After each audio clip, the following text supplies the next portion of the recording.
Hello everybody, welcome back to my YouTube channel. So guys, in this video I'm gonna be showing you how can we stop Snapchat deleting your messages after 24 hours.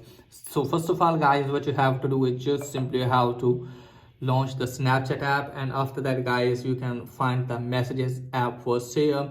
And now from here guys, you can easily find your number of friends, tap on your friend like this, and you can find here guys chat and notification settings, and you can also see delete chat option. You can find two options after viewing, 24 hours after viewing. So guys, you can see the after viewing option as well. You can also tap on that.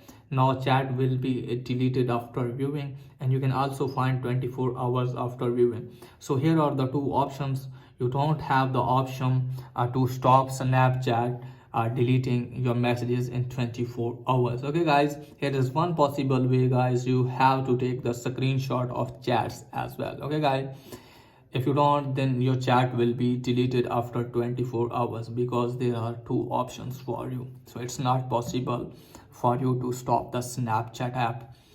So that's pretty much for today video. If there is helpful, please like and subscribe my channel. Thanks for watching.